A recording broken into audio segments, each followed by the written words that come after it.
I'm at Tikaboo Peak, the last remaining public viewpoint into Area 51. The secret base at Groom Lake is out there behind me, but just between you and me, you can't see a damn thing from here. The buildings are like little tiny specks.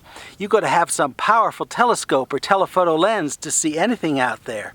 I do not care what goes on out at Area 51. However, there are things I do still care about. For example, I care about that thing over there. That thing is pissing me off. It's a weather station less than 20 feet from the peak. You know this weather station is legit because it's got a sign. It's also got a website where you can look up the data that this station is generating. I don't doubt any of this. I just doubt that this data has any scientific value. There's another weather station 5 miles away and 4 more within a 20-mile radius.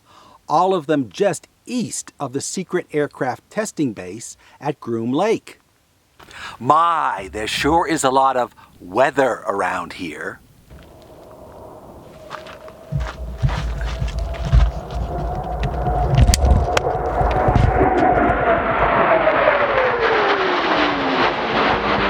The real reason for this weather station is this, a movable high-definition security camera pointed right at the peak.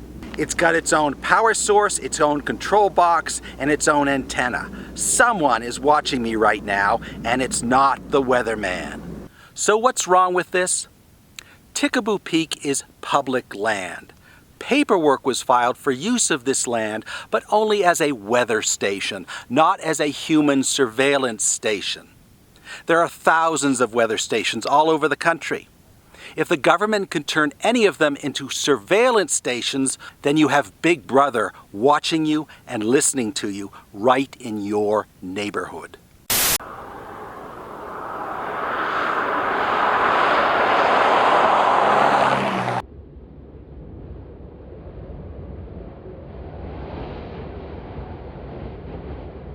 I'm in Rachel, Nevada, the heart of the extraterrestrial highway, where there also happens to be a weather station.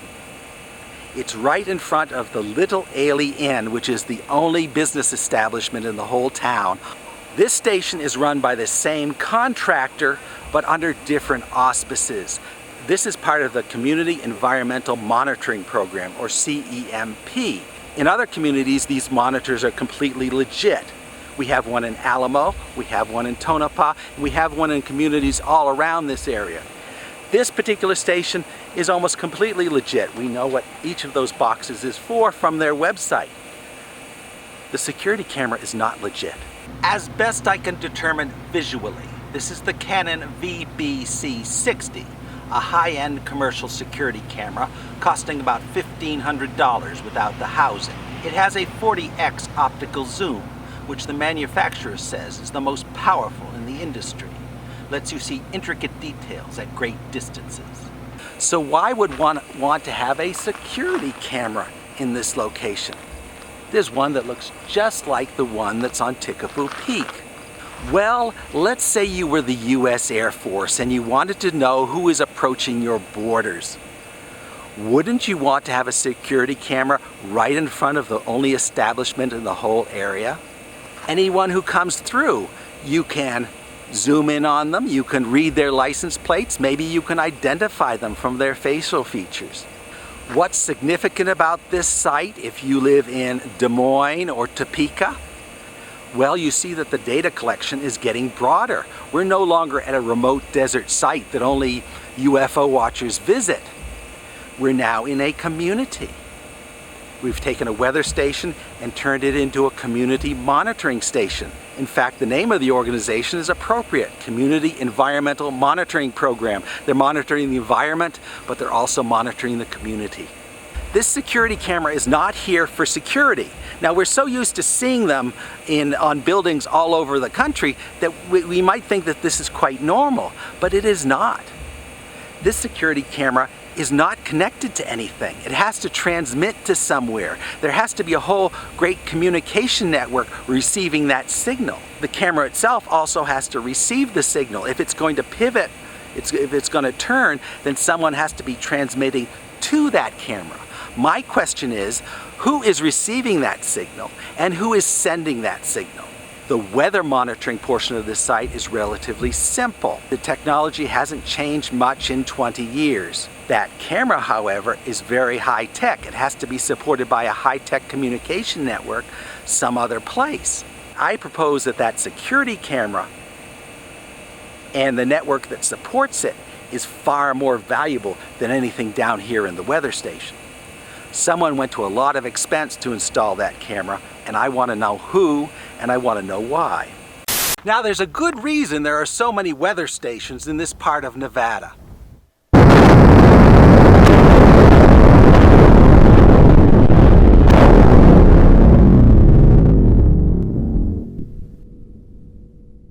Weather isn't the main concern, but radiation. This whole area surrounding the Nevada test site was doused with fallout during the atomic testing of the 1950s. This whole community monitoring network was created to provide some hard data about how much radiation remained. To put the Rachel station in perspective, let's look at some other stations in the CEMP network. Notice a pattern here. None of them seem to have the tall towers or the security cameras. Unfortunately, the only other station I have visited personally is Alamo. Photos of all the others come from the CEMP website, apparently dated 2004. Things have changed since then, at least in Rachel. Take a look at the Rachel photos. These are photos of an entirely different weather station, a quarter mile from the current station. Sometime after 2007, the Rachel Climate Monitoring Station was moved from the place it had been for decades on private land to a new location on state land directly in front of the Little Alien. My best guess for the date of this move is March 15th, 2011, because there's a gap in the public data record for that date. If you are moving a weather station, it takes some time. You've got to unplug it, reinstall the equipment, and plug it in again, and that could account for the gap. Ignoring the camera for a while, there are a lot of questions you could ask about the move. Why was this station moved? It obviously costs money to move a station, so there must have been a compelling reason. Why was this new mast added? This is the same kind of 10-meter tower you see on Tikaboo Peak, yet it doesn't appear on any of the other community monitoring stations or on the original Rachel station. Why was there a necessity to add it here? How was this new site selected? If this new station is going to be on state land, it could be anywhere along the highway. Why was this particular site chosen? And who determined where this new weather station should go? Was it the owner, the Desert Research Institute, or was it somebody else? Well, I'm not the first to notice these cameras, and I'm not the first to call them spy cameras, but I may be the first to knit them all together in perspective. I'm constructing a little conspiracy theory here, and it reaches all the way to the highest levels, well, the middle levels of government, and it all starts with a television show called Mystery Quest. For decades, there has been one location believed to be the epicenter of this government cover-up: Area 51. Now, a word of warning to impressionable viewers. If you're flipping through the channels late at night and you come upon a paranormal documentary with me in it, don't believe a word of it. It is television. It is not journalism. It is entertainment. And it wouldn't be entertaining if they didn't imply something alien at Area 51. Area 51 was created as a testing base for secret aircraft and secret weapon systems. That's all we know for sure, and that's all that the solid evidence is telling us. Okay, so there it is. I said it. I said it out loud. I'm not embarrassed about what I said, but does it really make any difference? There's a huge underground base out there, and that's where they work with the aliens. As hard as it is to believe, it's true. I mean, there are aliens all over the place. You see, this is how television works. For some claim to get into a TV show, all that's necessary is someone has to say it. You just say your belief, and that's sufficient to get it into the show. You don't have to provide any evidence or justify your belief or even have a coherent argument. You just have to say it. If you and I walked in on everything that was being done, I'm sure we would be flabbergasted. We probably could not conceive all the different types of testing or even try to comprehend some of the technology. But the accuracy of the show is irrelevant. The part that's relevant to my conspiracy theory is this. There was only one place to get a clear view of Area 51. It is called Tikaboo Peak, an 8,000-foot summit 26 miles from the base.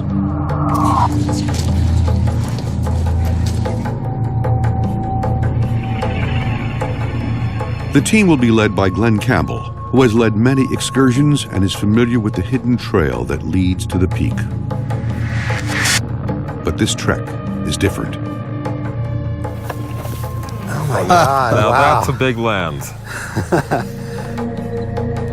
This is the largest telephoto lens ever brought to Tikaboo Peak.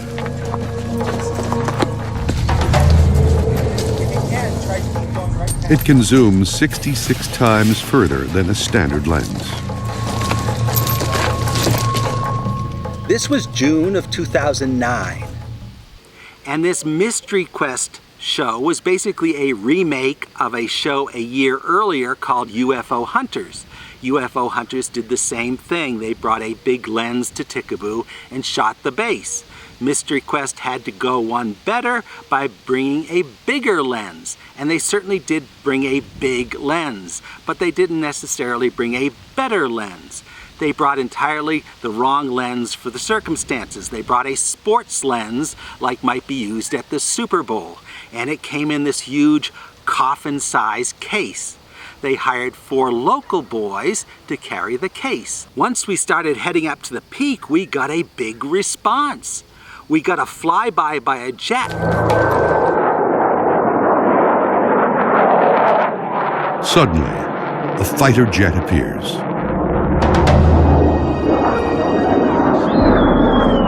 This guy has circled this peak 3 times, and I kind of asked myself, does he know we're here? Is he looking at us? The jet makes repeated passes.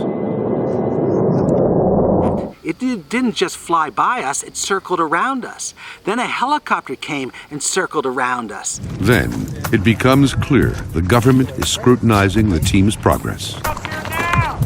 Thank you. Coming! Coming! A military helicopter suddenly swoops in for a closer look. Man, they have to be here for us. Is he circling this peak? He's circling the peak. He has to be here for us. Well, there's no question. He's here for us.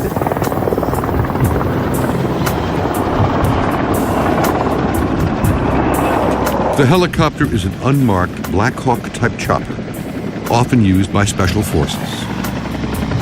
They have never bothered with us here before. It's like they knew we were coming. And you know how they knew we were coming? Well, they hired these 4 teenagers from Alamo, and there's a lot of Area 51 workers at Alamo. Probably one of their dads works at Alamo. So that's how the base found out we were bringing something big to Tikaboo. And they reacted big time. It's like Central Casting sending out some helicopters and planes for us. It was just what we needed for our show.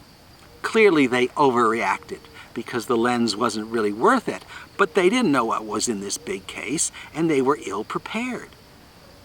After this incident, I think it woke them up. I think they decided, we can't let this go. We can't let these people sneak up on us. Whatever might be going on at Area 51, there's obviously great sensitivity about people looking in. Yes, you can zoom in on the base in Google Earth, but that's satellite imagery, and satellites are predictable. People coming up on Tikaboo are not predictable. And I think the Air Force felt vulnerable after this Mystery Quest incident and resolved to do something about it. My theory is that after the Mystery Quest incident, the Air Force decided it needed to get a camera up there on Tikaboo so they could see who was there and what kind of equipment they had.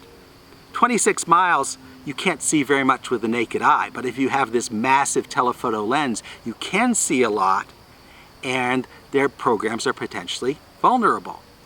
And that's the start of the process that led to these weather stations.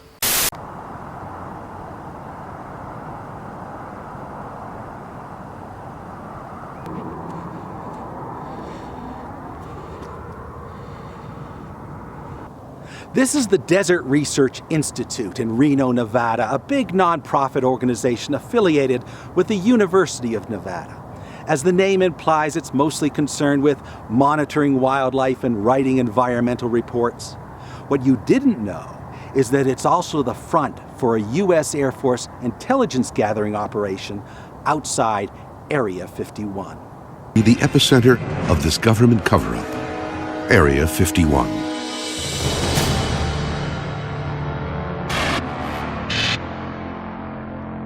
But it's true. DRI is providing the cover story to allow the Air Force to engage in this dubious endeavor of monitoring civilians on public and private land. DRI owns these stations. It submitted the paperwork for them. If anyone else is putting non-environmental monitoring equipment on them, it must be with DRI approval. DRI is the Air Force's stooge, its minion, its dysfunctional codependent marriage partner, enabling it to get away with things it couldn't get away with otherwise. These words may sound harsh, but they're not as bad as the potential alternative: co-conspirator. So let me tell you my crazy conspiracy theory. You can consider this the delusional rant of a madman right now, but hear me out and we'll see if I can make any of it stick. My conspiracy theory comes in 3 parts. The first part I think is just hilarious. The Little Ailey Inn in Rachel, which is a nest of conspiracy theories, really is being monitored full-time by a secret intelligence agency. This one is true. Number 2, the U.S. Air Force has colluded with the Desert Research Institute to fabricate a bogus environmental study for the sole purpose of putting a camera up on Tikaboo Peak. Number 3, the Desert Research Institute has followed the instructions of military intelligence in relocating a weather station in Rachel and modifying it to add a security camera. If any of this crazy talk is true, it's going to have a lot of implications. But let's just look at the facts for now. Let's see if I can support any of this. So how do we know the Air Force is involved in these weather stations at all? Well, it funded at least 2 of them. There's a document you can pull up on the internet. Just Google for Tikaboo Peak decision. It is the document where the BLM grants DRI the right to build the Tikaboo station. It's full of all sorts of interesting data if you want to read it. But it says right there in the first page, funded by the Department of Defense. And in this neighborhood, the Department of Defense means the U.S. Air Force because there's no Army or Navy. At least they don't have any land around here. So it's right there. It's the Air Force that funded the Tikaboo station and the Badger Springs station.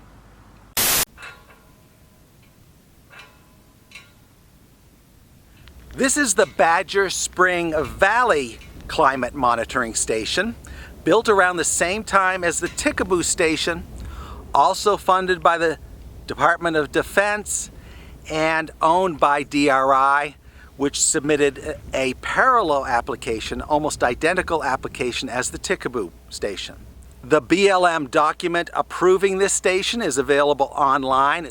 Just look on the same website that the Tikaboo document is on, and it's almost identical to the Tikaboo document. They're applying for the same sort of installation in the same way, again, to monitor climate change. I must say I was disappointed to find no camera on this station. It seems to be identical in every way to the Tikaboo station, but no camera and none of the equipment supporting the camera. This station is very interesting for its location and for its ridiculously tall mast, which is very rare in these parts. There's only 3 stations I know of that have this tall mast: Rachel, Tikaboo, and right here at Badger Spring Valley. I'm going to talk about the location and the mast later. Right now I want to use this station as a control case. I can identify all of the equipment you see here. It may look kind of spacey, space-agey, but this is all equipment that you can order yourself on the internet and put in your own backyard weather station if you so choose. Everything here is explainable. For example, this little spacey thing with the flaps around it, that's not a UFO, that's a snow gauge, because when you're trying to collect snow and measure snow, the winds swirl around it and makes it very difficult. These silver flaps are intended to minimize the snow moving around and get a more accurate reading of the snowfall. What I'd like to do now is go back to Tikaboo. Let's subtract the standard weather equipment we see here and see what's different up there. Tikaboo Peak is 26 miles from the secret Air Force base at Groom Lake.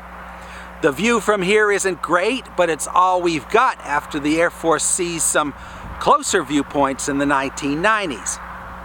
The new weather station on Tikaboo was installed in August of 2011. Most weather stations have no cameras at all, but this one has 2.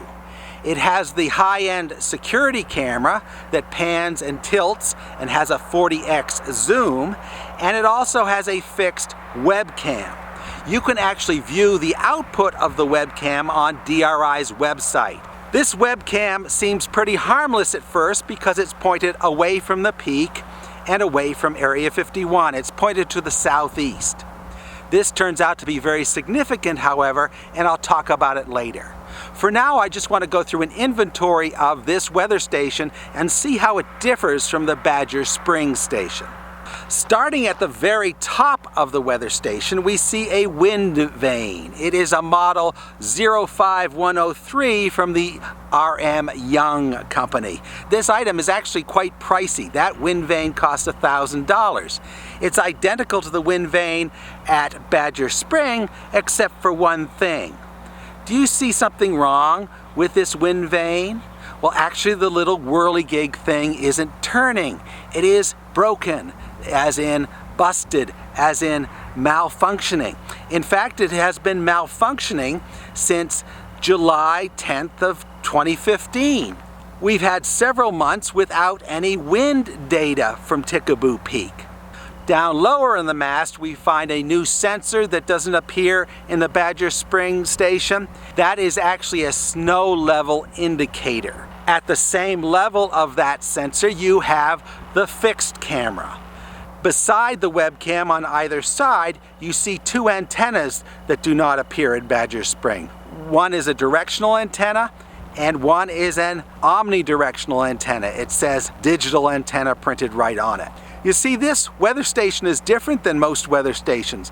Most weather stations just broadcast data, and the data they broadcast is low bandwidth data.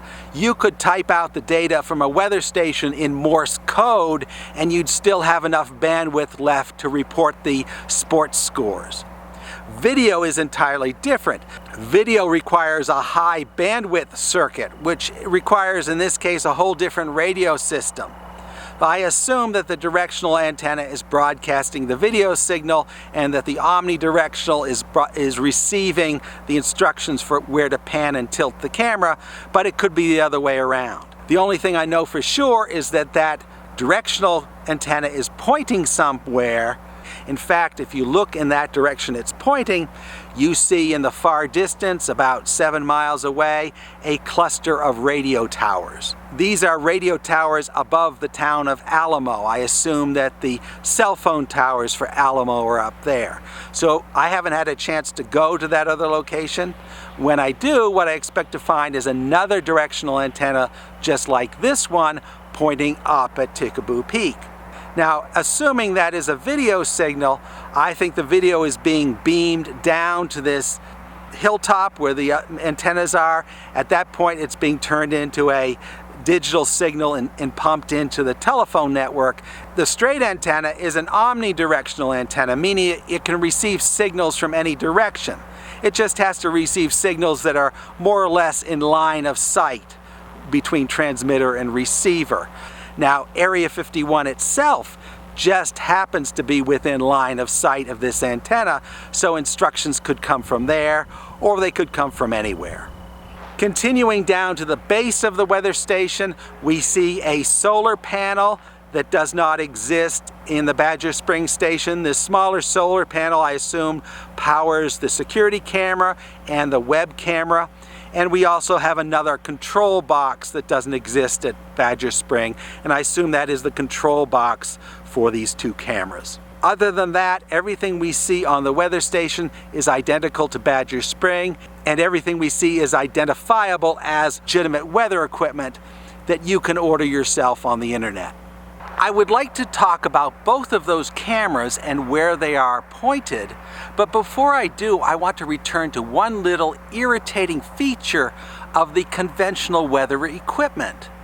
Remember that broken wind vane. So you have a wind vane on this weather station that has not been functioning for several months now. What does that tell us? Well, it suggests to me that no one really cares about the weather data that comes out of this weather station. If you're conducting a long-term climatological study, then a gap of several months in your data is going to be really damaging. If anybody really cared about climate change in the Paranagant Range, they would have been up here to fix it. I have several observations about these cameras on Tikaboo Peak. First, let's look at this security camera. In my crazy conspiracy theory, this camera was placed here for the Air Force to help it plug a security hole. They want to see who's on the peak and what sort of equipment they have. The irony is, in plugging one hole, they may have created another. This camera is broadcasting over the open air. In theory, anyone with the right technical skills can pull out that signal. It's receiving commands through the open air, so anyone with the right skills can tell that camera where to pan and zoom. This camera has a 40x zoom, which is a lot better than my SLR with a 135mm lens, which has only a 7.5x zoom. It is approaching the detail of the camera that Mystery Quest brought to the Peak, which supposedly has a 66x zoom. If you want a great view of Area 51, this camera has it. Attention Russian hackers! If you want to see what's going on at Area 51, the US Air Force may have just given you your best opportunity.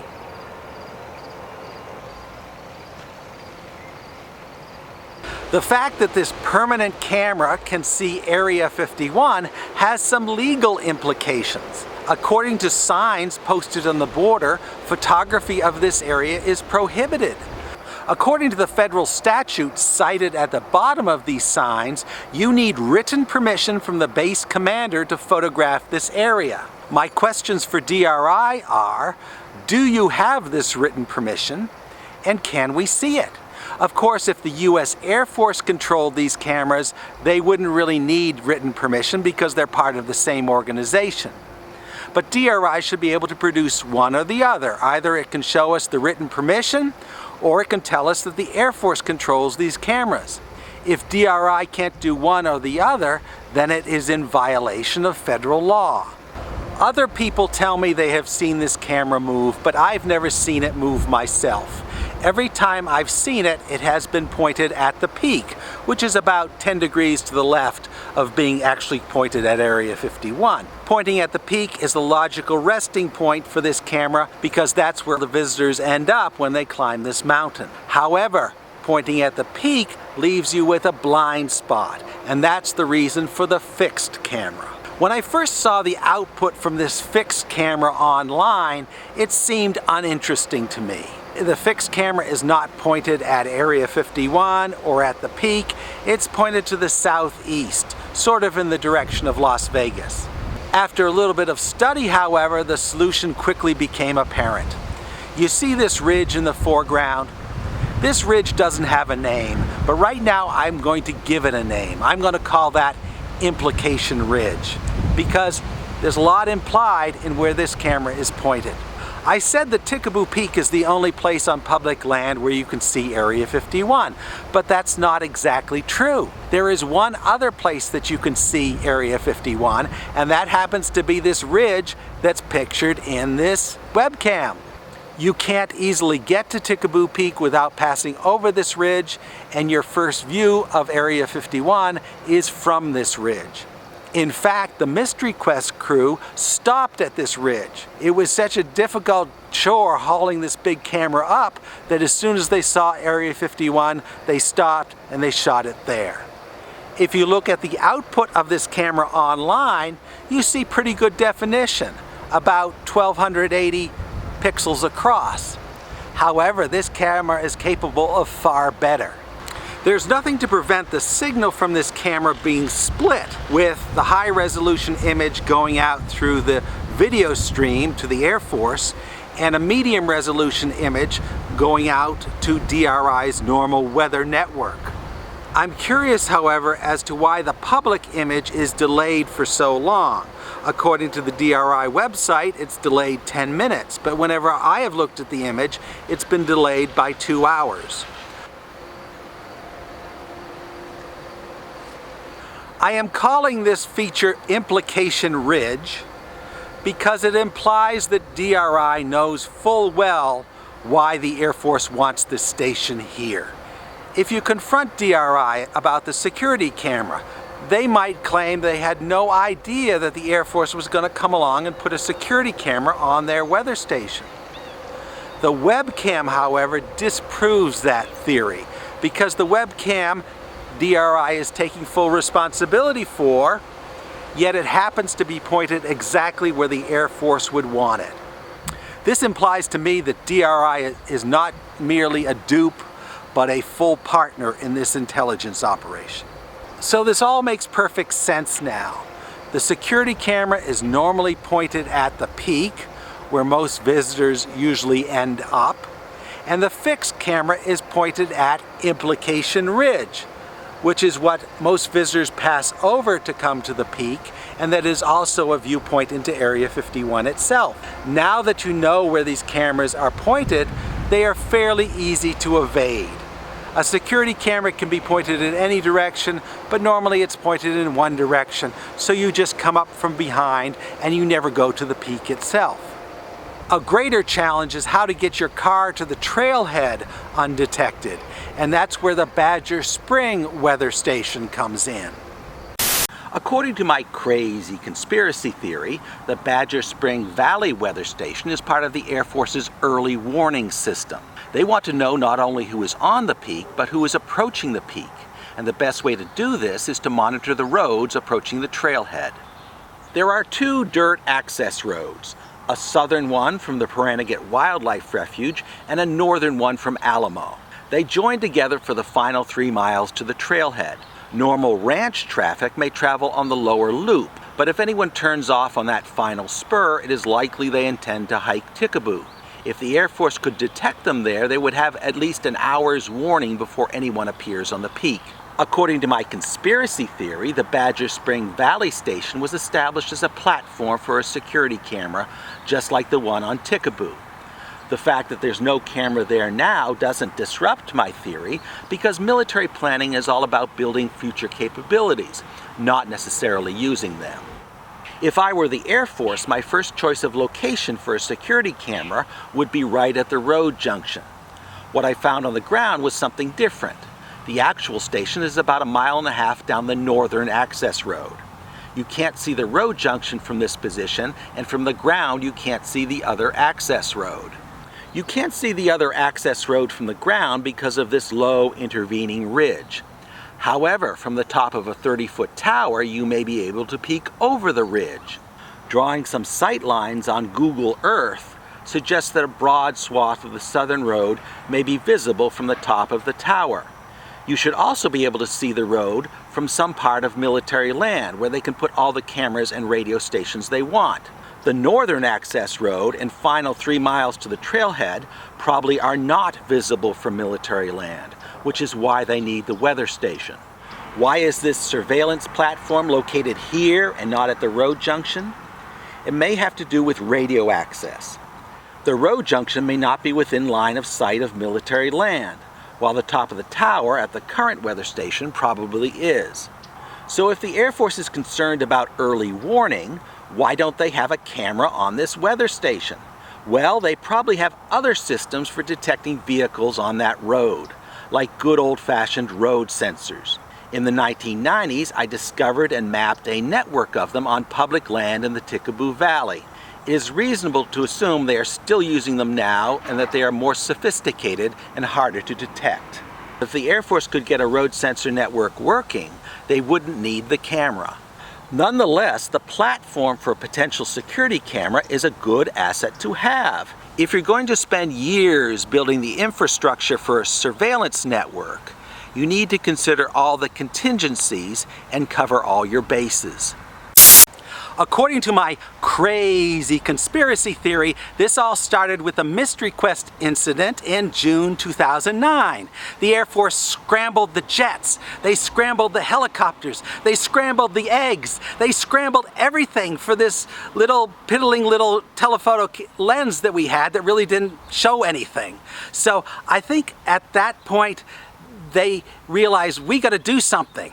We have to have better telemetry out there. We have to be able to see who's on Tikaboo and who's approaching Tikaboo. And that's when someone in the Air Force had this brilliant idea. There's actually some creativity in the Air Force, and they said, I know, we'll create a network of weather stations, and these will be legitimate weather stations recording real weather data. And then we can put our own equipment on these weather stations. And they said, we'll get DRI to do it because DRI will do anything for us. We'll get DRI to create these weather stations for us, and then we can use them for our own nefarious purposes. That's what they were thinking. And lo and behold, in 2010 and 2011, there are 4 new weather stations. And this is really kind of a big thing because this is already a stable network. You already have a lot of weather telemetry in this area because of the nuclear testing. You have way more weather stations than there would be in any other part of the West. So I think they're thinking, well, who's going to notice 4 more stations? Now, what are these 4 stations? Well, they're pretty easy to find because all of the weather data is public. The Air Force is not public, but DRI's data is public, and you can go to their website and you can look at the historical data for each of the stations, and you could tell exactly what date they came on. And you look at Rachel and Caliente and Tonopah and Goldfield and all these community stations, and they've been online since the turn of the century, since well before the turn of the century. Yet there are 4 stations that came online in 2010 and 2011. These new weather stations include Tikaboo Peak, the Badger Spring Valley, only 5 miles away, the Pahranagat Wildlife Refuge, which happens to be very close to some key access roads, and the Sand Spring Valley, only 2.5 miles from the existing weather station at the Little Ailey Inn. I'm only looking at the new weather stations in Lincoln County. I've only begun to analyze all the other weather stations DRI operates. Now, this decision was issued in January of 2011, and after that there was a 30-day appeal period in which citizens such as myself could have raised objections. I missed the appeal period. I missed the opportunity to object, but I'm going to object anyway, at least for your benefit. One little thing that disturbs me personally is this passage here. It says, bird of prey perches will be minimized with bird spikes. And up on Tikaboo Peak, I'm looking up at that tower and there are no bird spikes.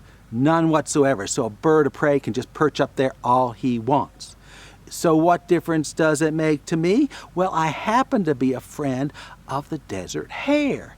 That's right, I like bunnies, cute little fluffy bunnies with the ears and stuff, because no one else cares about them. People just see them as roadkill and as prey species, and nobody really cares. They don't see that putting up a tower at the top of a mountain without any bird spikes gives the birds of prey an unfair advantage. They can just sit up there on top of that security camera, look all around, see the bunnies, swoop down, pick up the bunnies, scoop up the bunnies, and the bunnies have no defense. You may say this is silly. You may say this is trivial.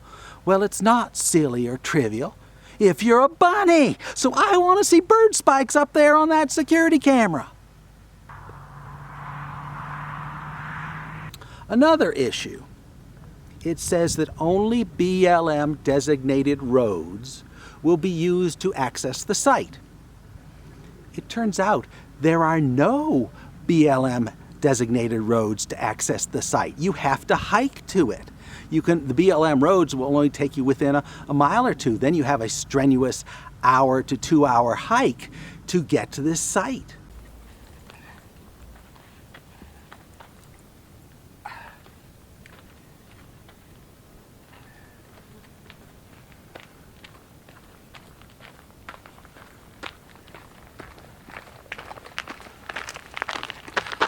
Oh, shit, I forgot my camera.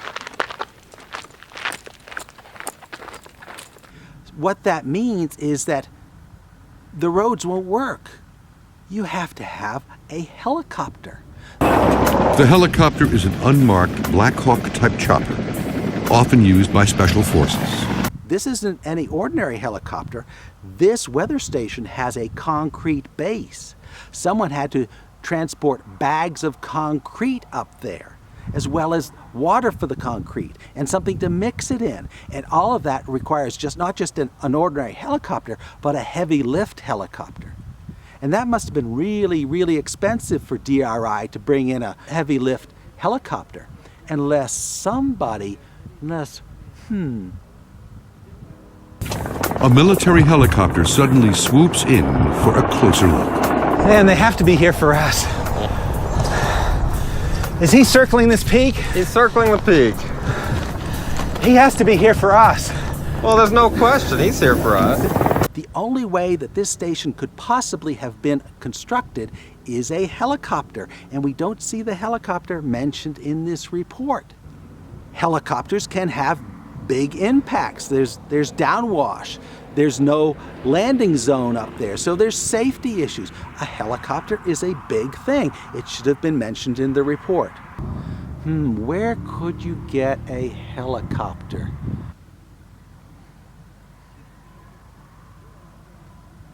But it would be significant if the U.S. Air Force provided the helicopter, because it would show just how intimately the Air Force was involved in the construction of this weather station.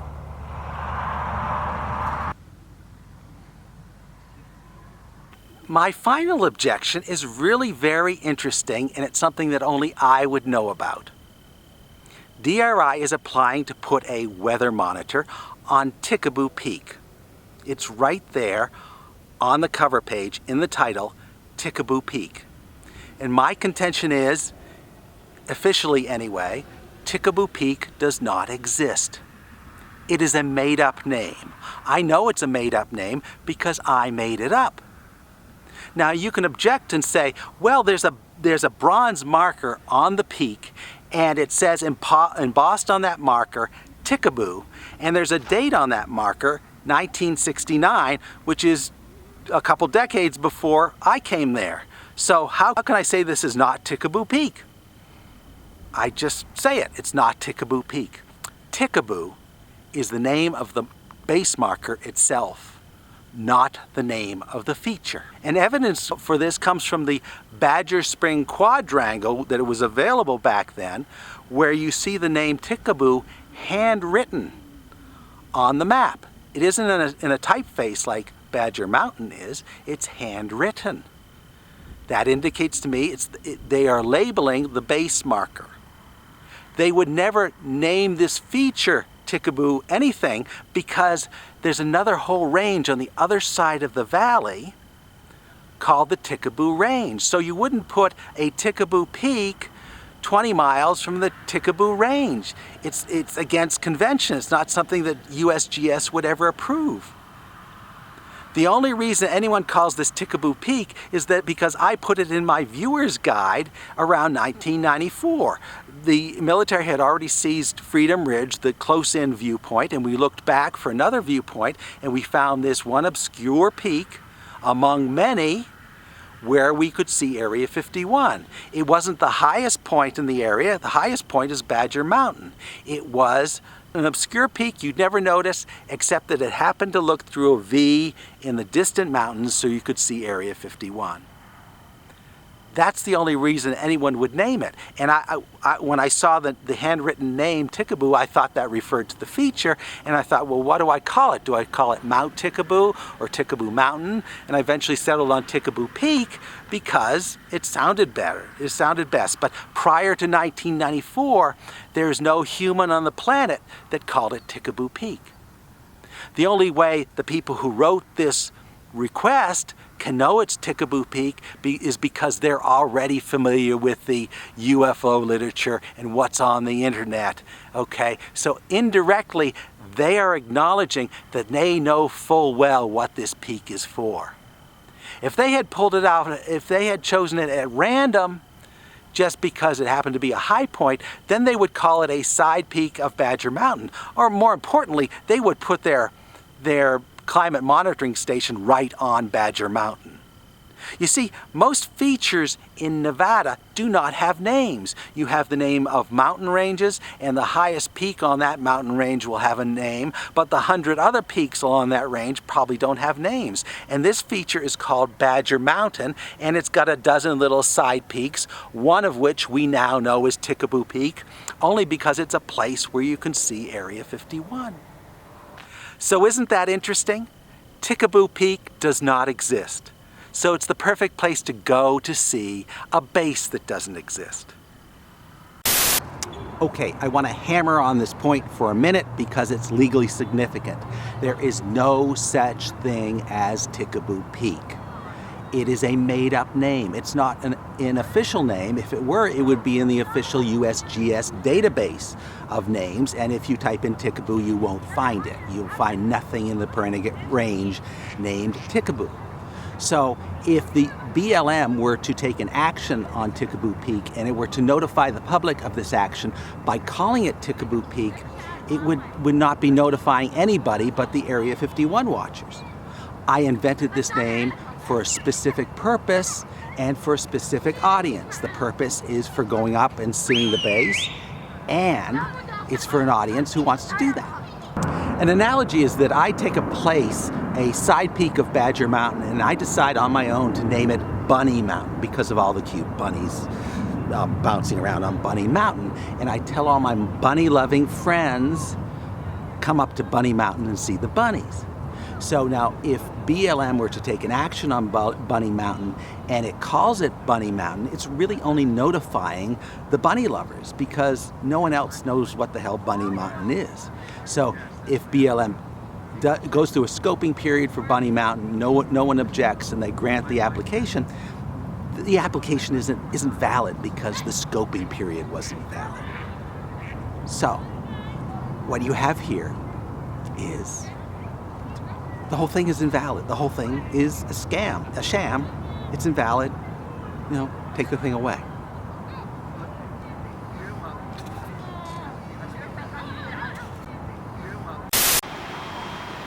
My doctor says I need to take a time out from this video because it's aggravating my mental condition. You see, I suffer from apophenia. That's right, I'm an apopheniac. An apophenia is when you see patterns in random data. For example, if you look up at the clouds and you see Donald Duck and you see Mickey Mouse in the clouds, that's apophenia, because I don't think Disney can do that. I used to have my apophenia under control, but it got worse when I started looking at these weather stations, because I'm seeing patterns in the weather stations that are making me crazy and making my apophenia come back. For example, there's this weather station in Rachel. No, not the one in front of the Little Alien. There's another red weather station in Rachel, and they put it in 2010.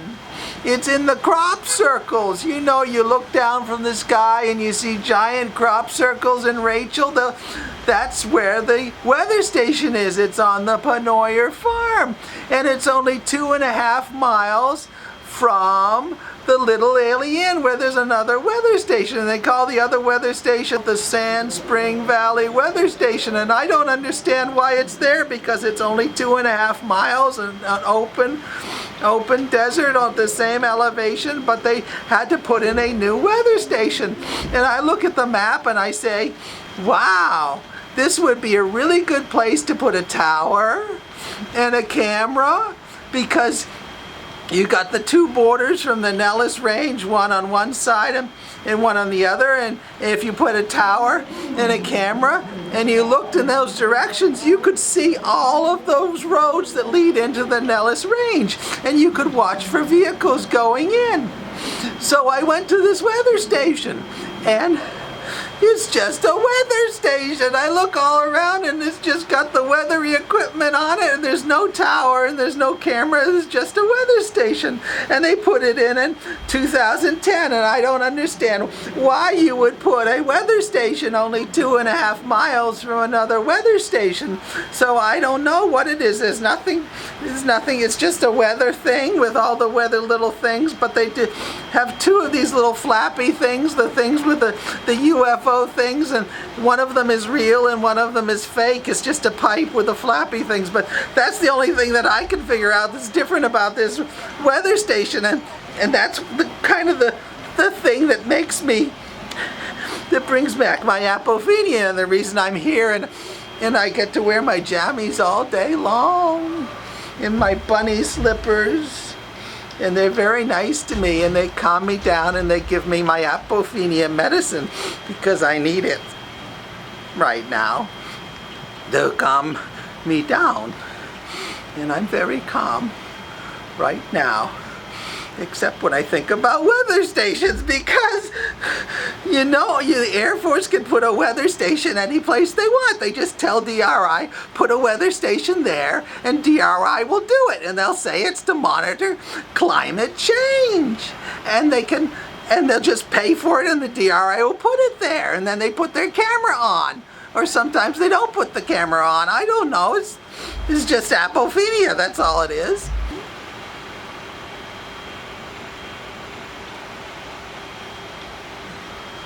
So it's just in my mind, right?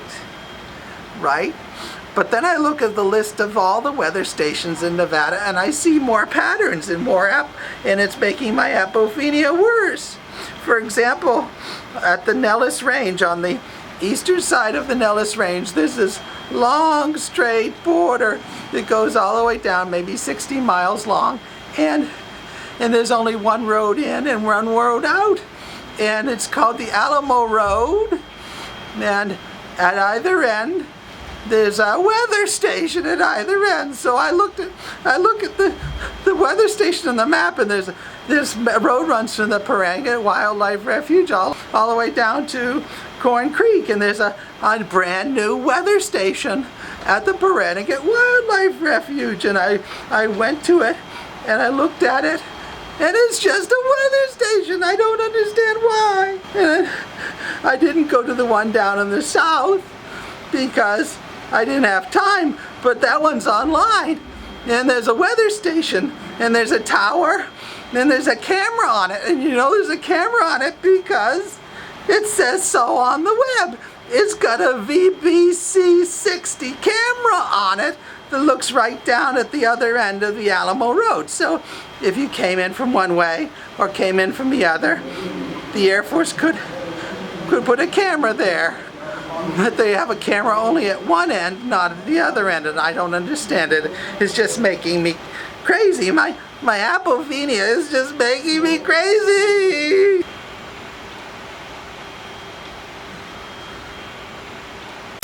My doctor told me to take a vacation as far from Nevada as possible. So I came here to Iceland, where it's very, very cold. I'm trying not to think about weather stations, but everything I see reminds me of them. People tell me the glacier used to be right up here where I'm standing. Now it's way down there.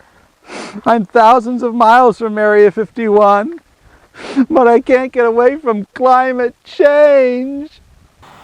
In Arctic regions like this, climate change is easy to see.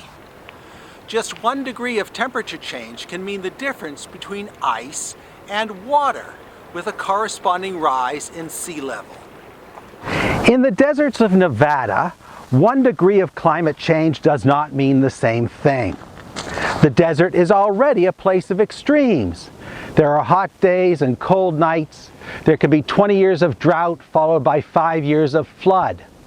Everything in the desert is used to a great deal of variation. I'm not saying the desert isn't affected by climate change, but certain places on Earth are affected more than others. Some place like Iceland is a pivot point for climate change. The deserts around Nellis Air Force Base, not so much. So let's look again at these weather stations on Tikaboo and in Badger Spring. According to the signs and to the documentation submitted to the BLM, they're there to study climate change in the Paranagant Range. However, the caption on the Tikaboo webcam says the focus of the study is the Badger Spring Valley and the Paranagant Wildlife Refuge, which are not part of the Paranagant Range. So I'm just a little confused. I'd like to see the documentation for this study. Don't you imagine it must exist? Whenever you're going to commit any sort of funds to a scientific study, there are reams and reams of paperwork. There is a proposal where some scientist says what he hopes to accomplish with this study, and what sort of equipment he needs, and what sort of funding he needs. I'd like to see that proposal. The Department of Defense is funding this operation, but it shouldn't be secret because the Paranagant Range is almost entirely outside of the Nellis Range. There's only a little corner of the Nellis Range that intrudes into the Paranagant Range. Even if we give the Department of Defense and DRI the benefit of the doubt, this study raises a lot of questions. For example, why is the Department of Defense funding a climate change study? As important as climate change may be, it does not seem to be a defense issue. The agency most concerned with climate change research is NOAA, the National Oceanographic and Atmospheric Administration. They run the U.S. Weather Service, and they also fund the Western Regional Climate Center, which is where all this data goes after it comes off of the stations in Tikaboo and Rachel and all these other places in Nevada. So I'm wondering if the Department of Defense has consulted with NOAA prior to this proposal. It would seem to make sense. You don't want to be duplicating effort that has already been done. Sure, it's nice to add new weather stations, but at a certain point you've reached your saturation level where adding more weather stations doesn't really contribute to your knowledge of climate change. So I'm wondering what NOAA's position is on these 2 new weather stations. Do they regard this data as valuable or as just another few extra weather stations that don't mean anything? Most importantly, I'd like to know the rationale for the placement of these climate change stations. If the focus of the study is the Paranagant Range, why did they choose this particular peak on the Paranagant Range of the dozens available? If the focus of the study is the Badger Spring Valley, why did they choose that particular location for their weather station?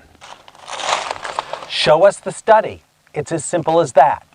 Either there's legitimate science behind this climate change study, or there isn't. So let's say my crazy conspiracy theory were true. What's wrong with that? The Air Force has a little security problem and DRI is helping it out. DRI is just being patriotic, right? Well, that's not really DRI's mandate. DRI isn't a security contractor. It isn't into national defense. It is a scientific organization. Its job is to produce numbers. Numbers that are accurate, numbers that people can trust about what's going on in the deserts of Nevada.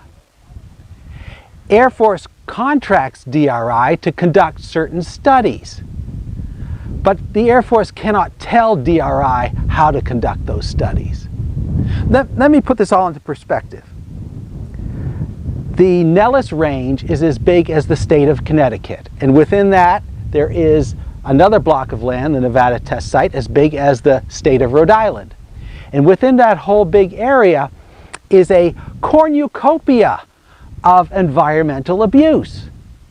Because during the Cold War, no one cared about the environment. They just wanted to beat the Russians. They just wanted our nation to survive. So all sorts of shortcuts were taken with the environment. All sorts of abuses happened out there during the Cold War. And now we're dealing with all of that. And DRI is part of the process that deals with all of that. DRI is not an enforcement agency. It's not directly monitoring the Air Force or anything like that, but it is producing the numbers and the reports that enforcement agencies use.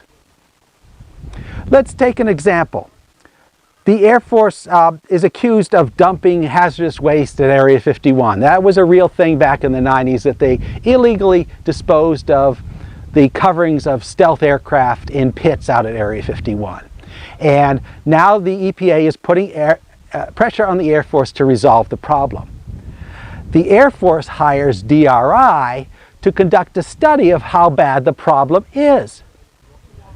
DRI's job is not to fix the problem. DRI's job is to just give us the raw numbers about how bad things are. Everything rests on the credibility of DRI here.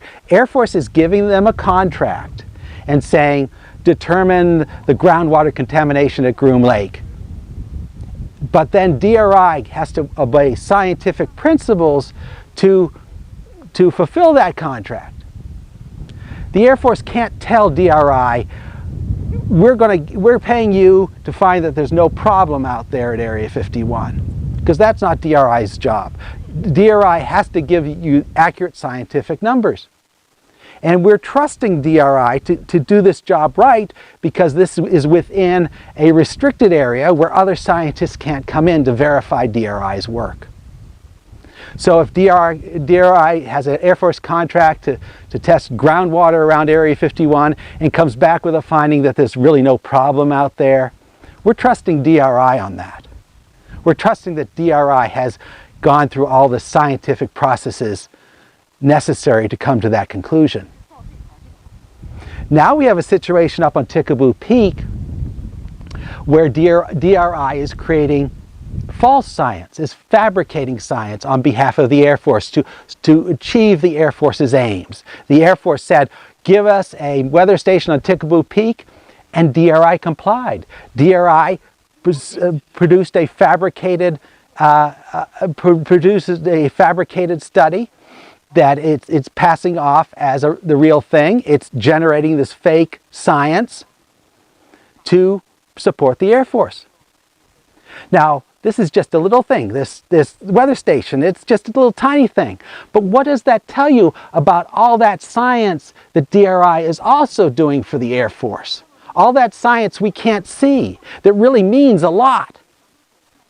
Can we trust DRI anymore? If they gamed the system for the Air Force, on behalf of the Air Force with these weather stations, how else are they gaming the system within the restricted zone on behalf of the Air Force? We all know what the Air Force wants. The Air Force wants to find that there are no environmental problems in the Nellis Air Force Base whatsoever. It hires DRI to give them the real numbers. But what if the Air Force has enough influence over DRI that it can tell DRI how to do that science? You see, there's a lot of ways you can game science, a lot of ways you can distort science. One is you fabricate data, and I'm not really saying that DRI would fabricate like groundwater data on behalf of the Air Force. But you can also selectively look at data. If the Air Force could tell DRI, we want you to drill there, but we don't want you to drill over here, then the data would seem to support the Air Force. That is looking selectively at evidence. So, and you could also selectively not report things. You could come to a study that is not favorable to the Air Force, and you can suppress that report. So I wonder about all those other things. Now that we know that DRI is willing to distort the BLM processes for the Air Force and willing to fabricate a scientific study for the Air Force, I really suspect all of the contracts that DRI has done for the Air Force. Don't you? Don't you have some suspicions now? That they have departed from the scientific way, the true path of science, and now they're giving the Air Force what it wants. Since Air Force is paying the bills, they're giving them the environmental numbers that the Air Force wants. It's another crazy conspiracy theory, but if this one crazy conspiracy theory about the weather stations turns out to be true, then maybe we need to look at another set of conspiracy theories, ones that make a whole lot more difference. The camera on the weather station in Rachel involves a whole separate set of issues. According to public records, that station is funded by the Department of Energy, not the Department of Defense. All of my evidence that says the Air Force controls that camera is circumstantial. There's just the weird coincidence that this is the only CEMP station with that kind of security camera on it. And there's the weird coincidence that the station was moved to just the place where the Air Force would want it, but I've got no solid evidence. I don't have any solid evidence connecting the Air Force to that station. The only thing I have is questions for DRI, like why was the station moved and why does this station have this security camera that other CEMP stations don't have? And depending on DRI's responses to those questions, I'm going to have more questions. If the evidence starts to point toward a government surveillance program, then I've got big moral questions. Even bigger than the stations that they built for this purpose. They're taking over a station that already exists, that they don't have any funding relationship with. That opens up really big moral questions. Just think about what this CEMP program was for.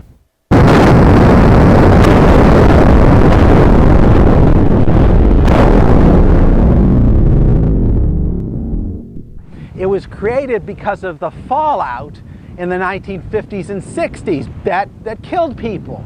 And part of the purpose of these stations is to reassure the public the government isn't out to get you anymore.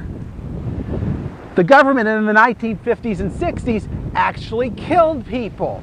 Okay, those people aren't around to complain anymore, but their relatives still are. And we've taken this station that is supposed to reassure the public that the government isn't out to get them, and we've turned it into a surveillance platform for the government that might really be out to get them. It was the Air Force that dropped those bombs that killed those people in the 1950s, and if the Air Force has now taken over the Rachel station for its own purposes, its own nefarious purposes, then now we're saying that any station in Nevada that DRI controls can be turned over to the Air Force for its own use.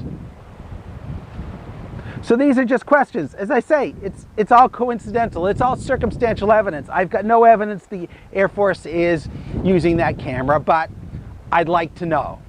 It's a reasonable thing to know who else can control that camera, what was that camera placed there for, And then whatever the answers may be, we got to follow those leads. Shh, shh, shh, shh, shh. Be very quiet. Shh. You see it? It's a weather station. They have weather stations in Iceland. I found this one as I'm driving along the Southern Ring Road. Take a look.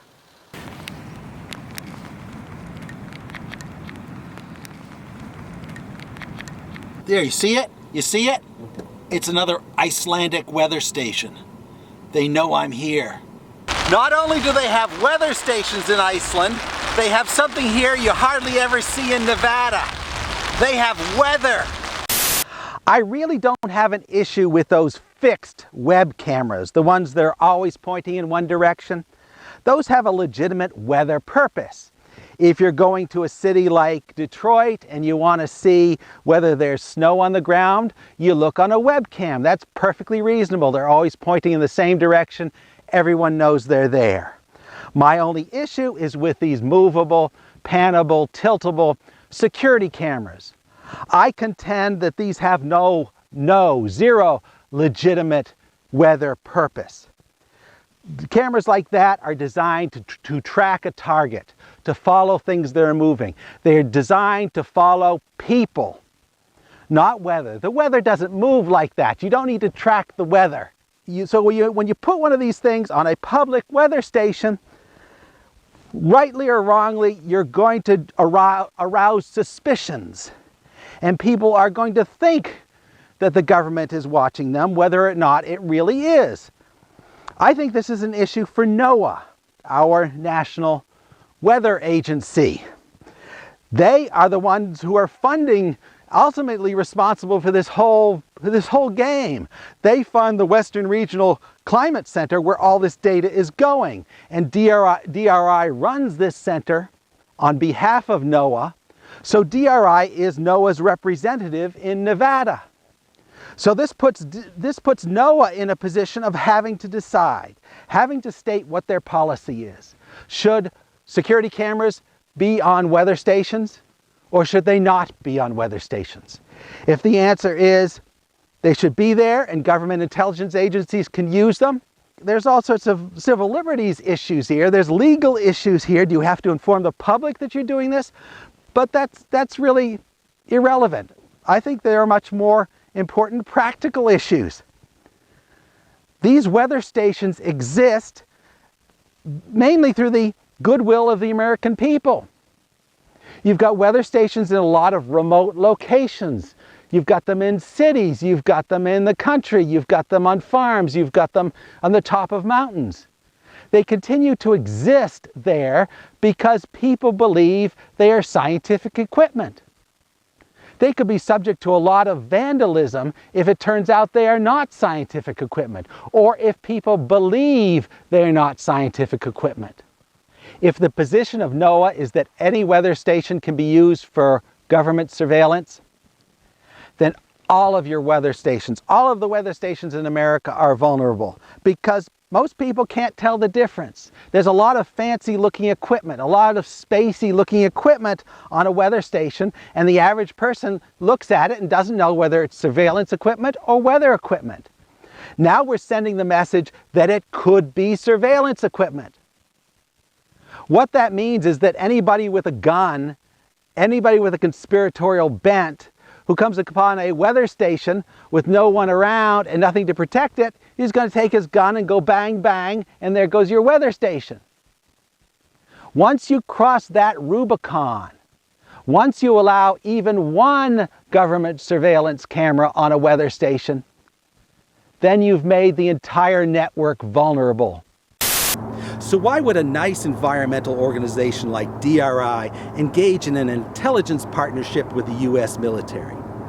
This is not DRI's mandate. They're there for environmental monitoring. They're there to watch wildlife. They are not there to watch people approaching Area 51. So why would they do it? I have no idea. Maybe they're idiots. Maybe they can't grasp that this is going to jeopardize the credibility of all their other programs. Is that naturalist who is looking at desert tortoises really care about the tortoises, or is he there to monitor you on behalf of the U.S. government? Now that DRI has crossed that line, you just don't know anymore. Nevada citizens now have good reason to distrust the Desert Research Institute. So what do I hope to accomplish here? Well, if my crazy conspiracy theory is true, then those two weather stations on Tikaboo Peak and in Badger Valley need to go away. I don't just mean that cameras take it away, I mean the stations need to go away. If the Air Force wants a surveillance camera on Tikaboo Peak, let it apply through normal channels under its own account. Until such time as it does so, that big old helicopter that brought that stuff to Tikaboo needs to come along and take it all away.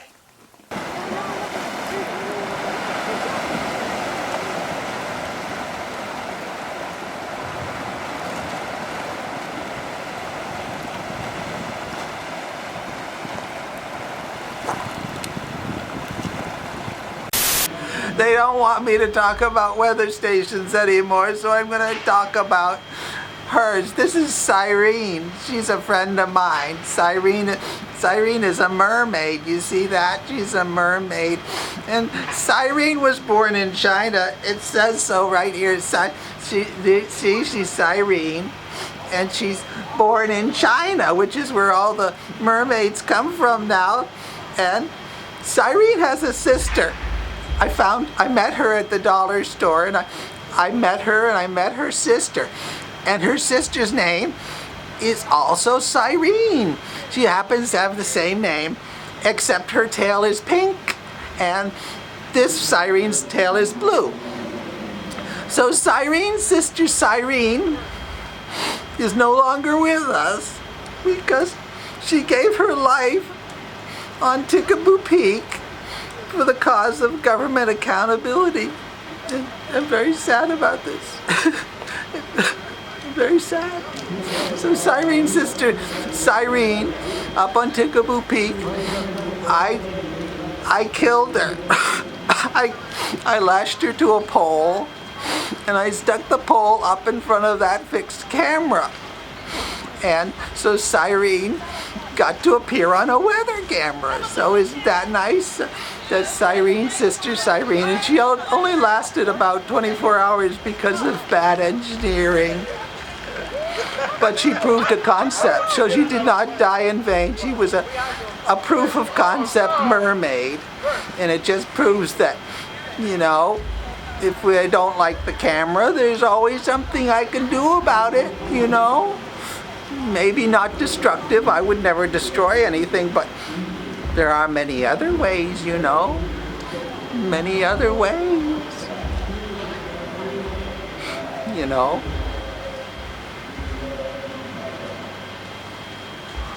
This video is over. It's over. This is the longest video I've ever made, and I admire your fortitude for lasting it out. I just want to give you a few more links in case you're interested in this story. I've created a new web page for the Area 51 weather story. It's at this URL right here. Check it out. If there are any new developments in this case, I'll put it on this page. Heaven forbid if I made any errors in this video, I'll confess to them at this URL. If you're foolish enough to want to hike Tikaboo Peak, I've also created a page for that at this URL right here. There's lots of pages on the web with instructions for how to hike Tikaboo. I just want to have you to have the latest information. I don't want you to kill yourself up there. There are some dangers and I want you to know about them. So check out this URL before you even consider it. As if this video wasn't long enough, I've created a whole other video of outtakes from this video. On the same channel where you'll find this video, you'll find an outtakes video. This video contains a few random sound bites and clips that I didn't have a chance to put into the main video. I'm also going to have a video on Iceland. If you're interested in Iceland, I'm going to have an hour-long travel video on the same channel where you find this video. Tune in, subscribe. If you happen to read books, do you remember what those are? Books, you know, a bunch of words all thrown together. I've written a couple of them. I have a philosophy book on marriage called The Case Against Marriage. Before you walk down the aisle, maybe you ought to check it out. Marriage might not be what you think it is. I have a brand new novel called Harper Junction. It's available on Amazon. There is a generous free sample. You can check it out if you'd like. Be sure to follow me on all the usual social media outlets. I'm active on Facebook, Instagram, and Twitter, usually under the name Bad Dalai Lama. I don't know what that's all about. So just like me, star me, heart me, retweet me, share me, and everything will be all right with the world. I guarantee it.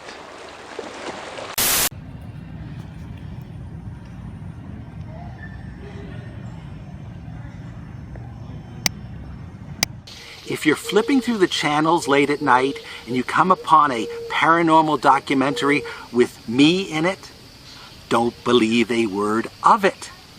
It is television. It is not journalism.